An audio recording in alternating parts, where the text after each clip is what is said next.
Chers compatriotes, dans 3 jours, vous irez voter.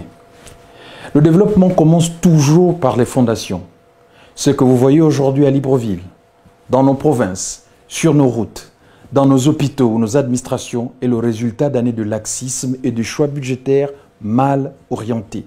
Mais depuis 19 mois, un autre chemin a été tracé. Le candidat Brice Clotaire Oligui Nguema a démontré qu'avec la volonté politique, des routes peuvent être réhabilitées, de l'électricité restaurée, des quartiers enclavés reconnectés et des infrastructures publiques remises en état. Ce n'est pas une promesse, c'est un engagement déjà en marche. Mais il veut aller plus loin, terminer la Transgabonaise, construire la voie ferrée stratégique Belinga-Mayumba, relier Libreville à Franceville, moderniser nos aéroports, déployer le numérique dans nos villages et surtout, garantir une énergie durable et accessible pour tous. Dans le domaine de route, le constat est implacable. Nous avons hérité de l'un des réseaux routiers les plus faibles d'Afrique au regard de notre niveau de revenus. Seuls 20% de notre réseau total sont bitumés, soit environ 2000 km, dont une grande partie nécessite une réhabilitation urgente. En 10 ans, le Gabon est passé de la 134e à la 150e place dans l'indice de performance logistique. Le réseau ferroviaire, quant à lui, reste peu développé et sujet à de fréquents dysfonctionnements. C'est pourquoi le candidat Brice Clotaire Oligui Nguema propose un plan de relance ambitieux du secteur des transports. Il veut construire une véritable autoroute nationale, la Transgabonaise, longue de plus de 800 km, qui impactera positivement environ 1,5 million de personnes. Il s'engage à interconnecter toutes les capitales provinciales, à moderniser les voiries urbaines et à augmenter la capacité du Transgabonais sur le plan ferroviaire.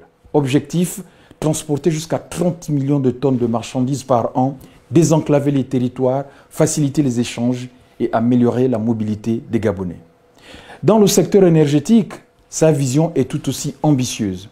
D'ici 2027, porter notre capacité nationale à 1100 MW, ce constat a déjà commencé. Générateurs déployés à Libreville, réduction des délestages, électrification progressive des zones enclavées, le barrage de Bois apportera à lui seul 400 MW lorsque ce chantier commencera. Le mix énergétique s'articulera autour de l'hydroélectricité, du gaz naturel et du solaire. Et dans le domaine de l'eau, le plan est clair. Construire de nouvelles usines de traitement, étendre le réseau de distribution, renouveler les conduites dans le Grand Libreville et dans toutes les villes secondaires, l'accès à l'eau potable ne doit plus être un privilège. Mais pour que le développement profite à tous, il faut aussi rapprocher le pouvoir de ceux qui vivent les problèmes. C'est pourquoi Brice Clotaire Oligui Nguema veut accélérer la décentralisation et la déconcentration. L'État ne doit plus se résumer à Libreville. Il doit s'installer partout pour que les décisions se prennent au plus près des réalités de terrain et que chaque territoire soit un moteur de croissance. Mais au-delà du béton et des câbles, il y a les infrastructures invisibles, la rigueur budgétaire, la discipline dans les finances publiques, mais aussi la transparence, un cadre des affaires rassurant. Il faut arrêter d'être un État locataire. La cité administrative émeraude permettra à l'État, par exemple, lorsqu'elle sera achevée, d'économiser plus de 30 milliards de francs CFA par an. Ce n'est pas une anecdote, c'est un symbole de la nouvelle gestion.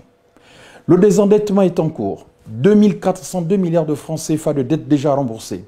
La dette restante a été restructurée et reprofilée pour libérer de l'espace budgétaire et investir dans les priorités. Oligui Nguema, c'est une méthode, une discipline, une responsabilité. Le 12 avril ne doit pas être une formalité. Ce doit être un acte fort de fierté collective. Nous avons salué avec ferveur le CTRI le 30 août 2023. Ne restons pas spectateurs, allons voter massivement, car c'est dans les urnes que se prolonge l'espoir. Le changement naît d'abord dans les esprits, avant de prendre forme dans les actes. Le 12 avril 2025, adoptons l'état d'esprit du renouveau et traduisons-le dans les urnes. Tous ensemble, votons le bâtisseur en chef, Brice Clotaire Oligui Nguema. Le 12, c'est le 12.